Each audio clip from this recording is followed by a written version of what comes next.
Are you feeling priced out of the Georgia market? Do you want to buy a home? Do the interest rates and the home prices have you on the fence about buying? Stay tuned. That's what we're going to talk about today. I can't tell you how many people I have spoken with that have mentioned they are going to wait on interest rates coming down. They're going to wait on home prices. They're going to wait and watch. They're going to wait till after the election. And I'm not exactly sure what was supposed to happen like after the election. The day after election, were home prices supposed to just plummet and interest rates supposed to just drop? I'm really asking, genuinely asking, when people say that, like, I'm going to wait to see what happens after the elections, what exactly are they waiting to see? Please let me know. Drop that comment down below because I'm genuinely curious. On the other hand, I also speak to a lot of people that are, listen, we are moving this year. We are getting it done. I will say that a lot of those people are from other states and they are relocating to Georgia. So I get that too.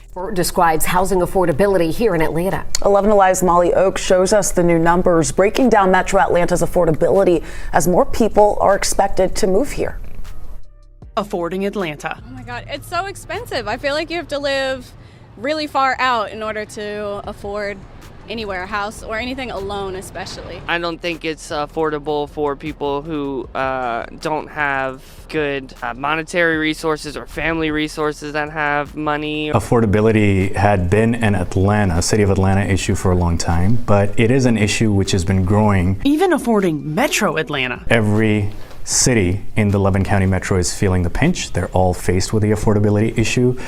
And so it is truly a big regional issue at this point. Data from the Atlanta Regional Commission shows wages for the average worker aren't keeping up with the increase in housing prices. It is a crisis for people who are in the region right now. According to the ARC, from 2018 to 2023, the metro lost more than 230,000 affordable units, apartments renting for $1,500 or less. Plus, it's forecasting by 2050, another 1.8 million people are moving here. And if we're not keeping up with the pace, if we keep building at the pace that we're right now, and we keep losing units at the pace that we are right now, we can only see this problem getting worse. And while the ARC says there's not a one-size-fits-all solution to getting back on track, I think financing is one of those key mechanisms that we're seeing a lot of movement on, but we need to see a lot more injection of cash into these projects for them to be successful. And that takes me to, is Georgia still affordable? And I think it's a matter of perspective. I think for somebody relocating from another state up north, a New York, a Jersey, California, where prices are and have been known to be higher for less, yes, Georgia is still highly affordable and very attractive. So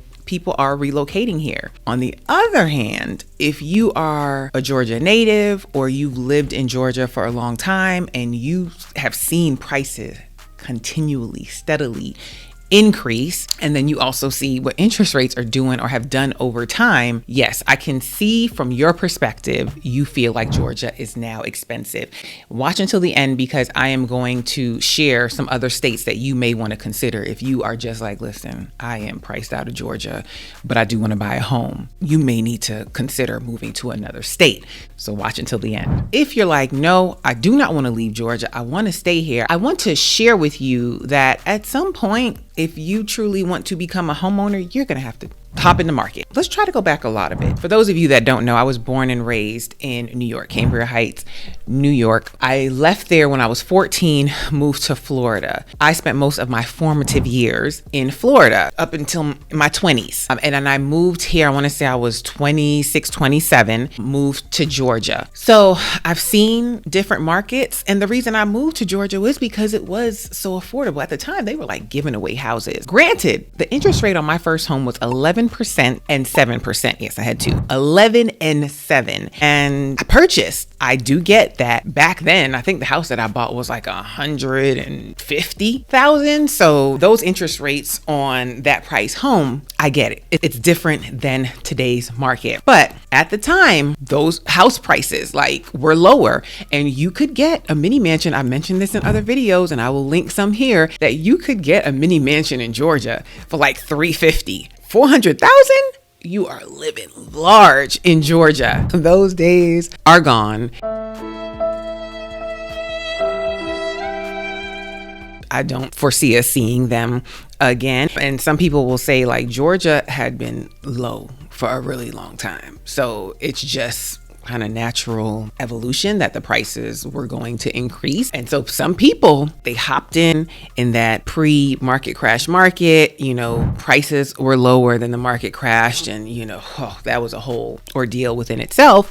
But coming through that, after the market crash, you could get homes dirt cheap. Granted, not a lot of people were embarking in that market. I mean, if you did, kudos to you. You bought when it was down. For those that had bought prior, they may have experienced some hardships, or they may just wait it out until the market rebounded. And that's why I always tell people, or I'll share, like, if you are buying for the long term, you're not buying to just like, I'll be out next year. Then if you plan to ride out the market, you should be less concerned of watching rates and let me wait till it drops 0.25% and then I'll jump in the market, because you have time to ride the wave. If home prices were to dip, you have time to ride out the wave until it came back up again. But back to my point. So it went from the 607 wait, market crashed, homes were like dirt cheap, and then that's where a lot of people pretty much came up. When they bought low, they came up. Prices steadily continue to increase. I remember when I got my license in 2011, if somebody called me and their budget was like $100,000, I could work with them.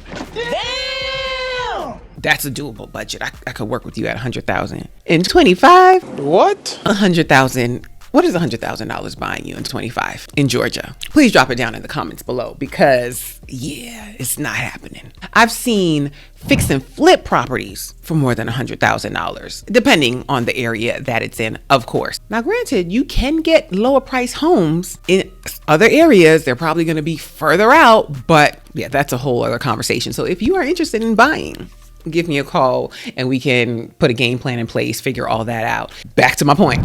So now let's fast forward, and we are COVID times. And let me tell you, a lot of people jumped in the market during COVID times, and then a lot of people didn't and have grave regrets. To the people that bought during COVID times, round of applause to you, because you made a great investment.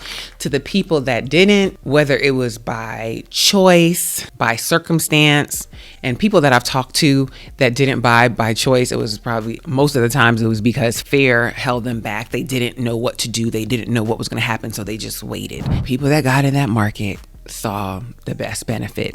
So now, COVID times, the interest rate is low. The interest rates are 3s. Some people even got interest rates in the 2s. Please drop it down below if you got one of those crazy low interest rates during the COVID market. I mean, interest rates, after a little while, I'm gonna say it. So 2020, it was on and popping. 2021, during that market, prices were going up because it was so much demand and it was so much more affordable to buy and buy more house with these low interest rates, right? So that's 2020. 2021, interest rates are starting to rise some, but people are still in that market. I would say towards the end of 2021, if I'm not mistaken, and then 2022, we saw things start to taper down as interest rates are going up and home prices are, going up, similar to where it kind of is now. So I will link to some videos that I made during those COVID times. And I'll just take a second to say, I know I'm saying COVID times and we say COVID times, but man, COVID, bless all those people that lost their lives, lost loved ones. That was a time just in itself. This is just talking about the effect that it had on the real estate market. So now we are present day, and bear with me. You see, I'm using another mic, and hopefully it's going well. So I'm a hand talker. So when I attach it to my clothes and I hit it, and then you get feedback. So hopefully you're not getting it with this. Now, where are we today? Before I tell you where we're at today, actually, interest rates today, let's talk about 2024. I remember going into 2024, it was the forecast that interest rates are going to reduce 4 times. So people were excited. about that. What actually happened in 2024? In May of 2024, the 30-year fixed rate mortgage reached a yearly high of 7.22%. Then in September, it dropped to 6.08. Then in October, it rose again to nearly 7%. And here we are in February, and the 30-year fixed rate mortgage decreased to 6.89. However, I checked rates this morning and the interest rate is 7% for a 30-year mortgage. A couple of things to keep in mind. When people give predictions, they are just that. They are predictions. Nobody knows for certain. That's one. They can give like likelihood and, they can go off of that, but nobody has a crystal ball. Two, when it comes to interest rates, so I'm saying 7, but there will be some fluctuation depending on your credit score, your financial position. So don't take what I'm saying as interest rates today are 7 and then call your lender, your loan officer and say, well, hey, I should be getting 7. No, there's other factors that go into that, play on the interest rate that you get. Also, it is my goal that any buyer that I'm working with in today's market is paying below market interest rates. How, Nat? I'm glad you asked. If they're buying new construction, we are looking for incentives, the builders that are offering the best incentives. Some incentives are community-wide, others may be on specific homes. In addition to incentives, they're offering, closing costs and flex cash and just what else are they bringing to the table. We are looking for those. And if you're buying resale, you can still get a below market interest rate depending on the lender that you are working with. And that depends on the products and the programs that they offer. So it is very possible. Just know that's why you need to be connected with the right people and have a great team. If you are looking to relocate to Georgia, I would love to speak with you. Or if you're already in Georgia and you're like, hey, Nat, I do want to move, but I don't know where I would go. I don't know how much I would get for my house. I need to sell it. Contact me. We will figure all of that out. Now, I do want to point out that in the numbers that I mentioned from 24 to what we're seeing in 25, you have not seen, and there is no prediction of interest rates going back to the 3% and the 4%. If we got back to the 5, I'd say that's great. So if you are holding out, waiting for the 2s, the 3 and the 4%, I would say reevaluate your plan. However, there are ways for you to get interest rates in the 4%. I've even seen some incentives and promotions that have interest rates in the 3s. So that can happen, but it's not the national average. Okay, just keep that in mind. So if you are feeling priced out of the market, what options do you have? I have some good ones on this list, so just stay with me as we go through them. So if you are feeling priced out of the market, what are your options now? I have 5 for you. Number 1, you got to make more money. Okay, don't come for me when I say this. But the reality is, in order to be able to buy in today's market, in order to be able to afford it, you're going to have to make more money. Does that mean changing fields? Does that mean getting a second job? You have to have some way to show more income so you can qualify for more house or even afford a mortgage payment. If you're buying by yourself, do you want to buy with someone? And I say that and then I'm given pause because I have a video about, trying to buy in a house with your boyfriend or your girlfriend. I'm not telling you to go that extreme, but maybe if it's one spouse's income that's being considered, you can do it off of 2. I do love the idea of having one spouse's income cover all of the expenses and then the other spouse's income is basically extra or savings or whatever, but not relying on both spouses' income to cover the house, because if anything happens, then that's where, jeopardy and hardship and things can come in.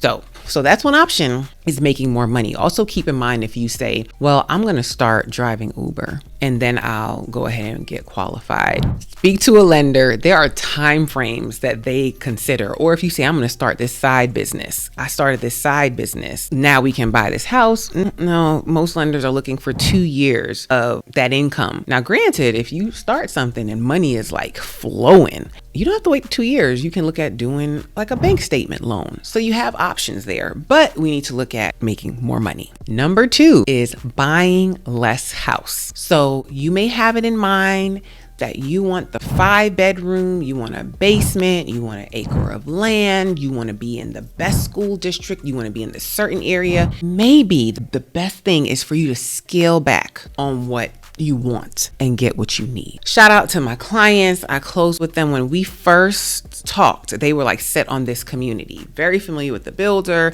the communities that they were considering. They went out, they saw the floor plans that they liked. And when it came down to when they got approved and they saw what that monthly number was going to be, they were like, no, we can't do it. And I applaud them for that. Instead of trying to find ways to stretch themselves to get what they want and bite off more than they can chew, they scale back. They were like, you know what? We're going to get a townhome. We're going to get a townhouse that we can potentially later turn into an investment property. And then when we're more established, we're going to, buy that forever home. And also shout out to them because they're getting married and they made the conscious decision to go ahead, let's go get this house before we go spend all this money on this wedding. So to each his own, do what you want. But I applaud them for being young and making those wise decisions. And it doesn't have to be a townhome, but maybe you don't really need a 5-bedroom. Maybe you could do it a 4-bedroom and a loft, or you could get the 5-bedroom, but not get the basement. So just consider different options. Also along those lines, I would tell you to consider maybe, there's the house that you like and you want to build it from scratch. You want to pick out everything, but the builder has a home that is finished and they're offering this amazing incentive that you may want to consider. Like, yes, you wanted to build it. Man, we would save $40,000, $50,000 if we went with this specific home. Because keep in mind, like I said before, incentives are always apply to everything in the neighborhood. So they might be offering, hey, on this specific home, we're offering a 4.5% interest rate, but on all the other homes, it's market. It's 6. Or it's 7. And a quick shout out to where I'm recording today. This is Meraki Studios, a content studio and meeting space in Norcross, Georgia, Gwinnett County. Check them out. Number 3 is wait until you see home prices or interest rates come down, which again, go back to the beginning of the video, be realistic in what you think that it's going to come down to. If you are waiting to be able to buy a mini mansion in Georgia for $400,000, you are now getting townhomes for $400,000, a little less than $400,000, but that's the range of what we're seeing houses in. But stay tuned for the next one because I do have some options where you can get more bang for your buck in Georgia. But back to it. Yes, if you just decide to wait, just know what it could cost you. And if you really want to see the numbers, like there is a cost of waiting that I can provide you if you are like, well, I'm just gonna wait and see like the equity that you could be missing out on as prices continue to increase. So definitely reach out to me if you want to really put numbers to it and make it make sense instead of just having a blanket, I'm just gonna wait. The reality is to rent in Georgia, and I spoke about this in other videos, it's not cheap anymore either. So you're paying a mortgage, if not close to a mortgage, in rent. And if you're renting from someone, you're essentially paying their mortgage. So really like do it for you. Like if this is what you want, do it for you. And I'm not pushing anybody to buy who is not ready, because home ownership does come with costs and you need to understand that before just jumping in because everybody's telling you to do that. And I believe I have a video coming about that too. Signs that you're just not ready to buy, which is okay if that's where you're at. But I want you to do so informed and not have regrets like, man, I wish I would have bought back then. Now for number 4, if you want to buy and you don't want to buy less house and you still want to buy in Georgia or whatever state you're in, this should apply to other states as well. Buy in areas that aren't experiencing the growth, the prime areas, the metro areas are seeing. Yes, it's going to be further. Yes, the schools, I don't know if the schools are going to be as sought after as you really want. That's stuff that you have to check. I don't know if it's going to give you the lifestyle that you really want. But if you are like, I don't need all that. I don't have kids. I'm really a homebody. I really don't go out much. I don't have family that I need to commute to often. Like I'm fine. I work from home. Yes, you can move further out and get more bang for your buck. But I implore you to visit the area, explore the area, know what you're signing up for. But it is possible that you could find a $300,000 4-bedroom home moving further out, moving and outside of the metro areas. It is possible. And then last, we are on number 5. If you're like, yeah, it's not happening in Georgia, I need to look at places outside of Georgia. What places should you consider? Based on my research, which is the internet, I'm going to list some places that are more affordable to live in, the cost of living, the cost of housing, more affordable to live in than Georgia. They are Mississippi, Oklahoma, Kansas, Alabama, Tennessee, Iowa, West Virginia, Ohio, Arkansas, South Dakota, Kentucky, North Dakota, Louisiana, Boise, Idaho, Winston-Salem, North Carolina, and Naples, Florida.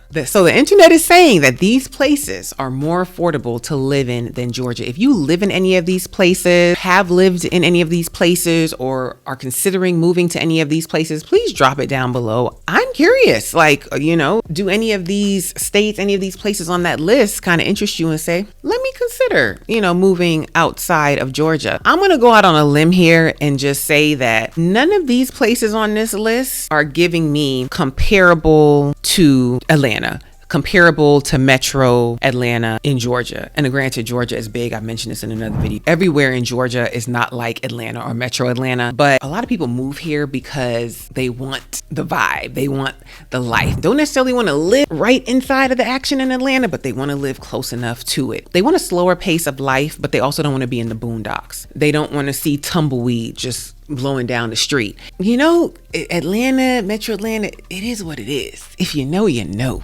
I don't see anything on this list that's like, you're going to get that. And that might be fine to you. You may not want that. And you may be okay with just moving somewhere where you're able to buy a home. So I've given you 5 options that if you feel like you are priced out of the market, consider one of these 5. All of the 5, and then just see, what moves you need to make. Thank you guys for watching. Thank you for all the new subscribers. Thank you for supporting me. Thank you to everybody that leaves a comment. Don't forget to check out my podcast. So if you can't watch, you can listen via podcast. Also visit my website. You can download resources. You can navigate there on your own, or you can go to newhomenat.com and it will take you right to my resources. I'll thank you all in advance for sharing in this conversation with me. What you share can help someone else. And don't forget, if you are interested in new construction homes, visit ganewhome.com, and you can always schedule time with me on my Calendly. So I'm going to sign out here. But again, thank you. I will see you in my next video. Have a positive, peaceful, and productive day. Bye.